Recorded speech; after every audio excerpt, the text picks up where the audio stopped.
दिव्यता भर्गो देवस्य धीमहि। मुझ में दिव्यता तभी आएगी जब मेरे भीतर के समूचे विकार समाप्त होने शुरू हो जाएंगे। गायत्री के मंत्र का ये जो छंद है, विशेष रूप से जो पक्ष है, वो मनुष्य को ये प्रेरणा देता है कि ईश्वर के तेज के द्वारा अपने भीतर के दोषों का शमन करना। और जो सबसे बड़ा दोष मनुष्य से बहुत सारे षड्यंत्र करवाता है, वो लोभ से भी कहीं अधिक, क्योंकि लोभ के साथ भी गुथा है, वो भय ही है। The fear, the fear, the fear, the fear to lose something. जब किसी मनुष्य में वो कुछ खोने का भय आ जाता है, इसे प्रतिस्पर्धा से मत जोड़ दीजिएगा।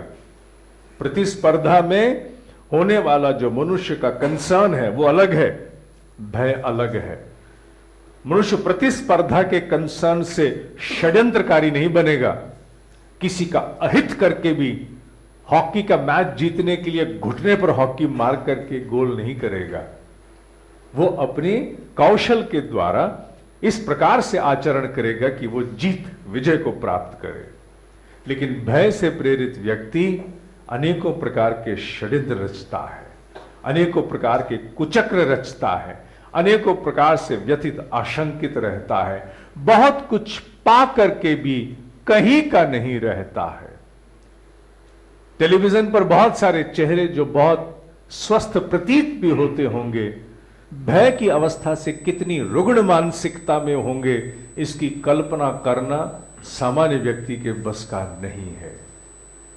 बहुत सारे चेहरे प्रतीत होते हैं सफलता के चरम पर बैठे हैं, वो सब कुछ उनके पास है जो इस जगत की प्रभुता के नाम से जाना जाता है, लेकिन भय उनके भीतर किन किन पक्षों में विस्तार प्राप्त करके उनको हर पल कचोटता है, ये जान पाना हर व्यक्ति के बस का नहीं है। पर यह है, ऐसा होता है।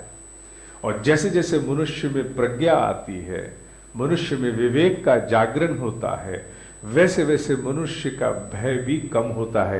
क्यों? वैसे वैसे उसको मालूम चलता है ये नहीं भी है तो कोई बात नहीं, मैं ये कर लूंगा।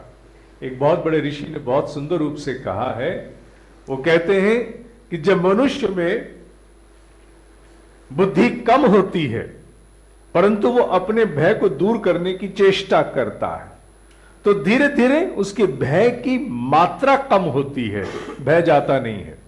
लेकिन जैसे जैसे वो और साधना के द्वारा ऊपर उठता है तो उसमें एक विश्वास आना शुरू होता है कि नहीं, कुछ भी हो जाए मुझे भयभीत होने की आवश्यकता नहीं है।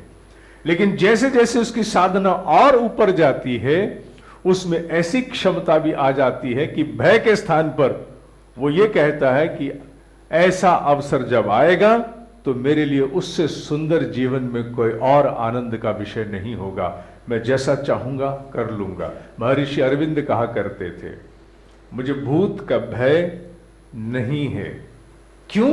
क्योंकि मैंने भूत को जान लिया है, इसलिए मुझे भूत का भय बिल्कुल नहीं है। ये उन प्रज्ञावान जागृत जीवात्माओं की चर्चा है जो उस स्तर को प्राप्त हो गए जहां वो आने वाली घटनाओं को भी मोड़ सकते हैं।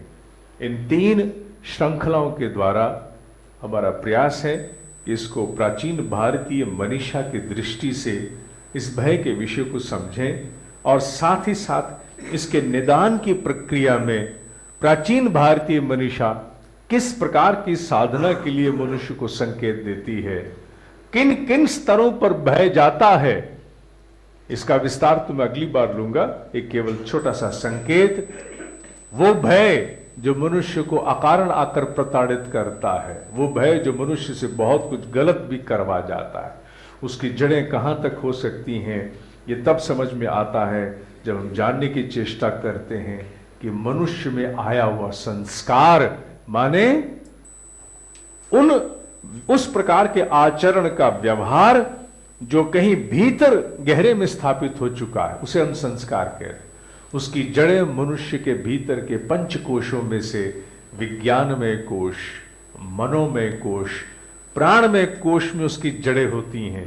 जब तक वहां उपचार न किया जाए कुछ दिन का आराम तो इससे दिखता है, लेकिन मनुष्य फिर से वापस अपने पुराने आचरण को प्राप्त हो जाता है। आइए इस भय रूपी विषय को हम अगली बार और न्याय के साथ जानने की चेष्टा करेंगे। आज केवल एक परिचयात्मक था, और विशेष रूप से इसलिए भी क्योंकि पासच का समय बदला गया है, आधा घंटा पूर्व हमने किया है, तो मुझे आशा भी थी कि आज संख्या थोड़ी कम रहेगी। आज इस भय के कार्यक्रम को हम लोग यहीं पर समाप्त करते हैं। इसका इंटरनेट पर जो अपलोड है वो अब यहाँ से आगे प्रसारित होगा।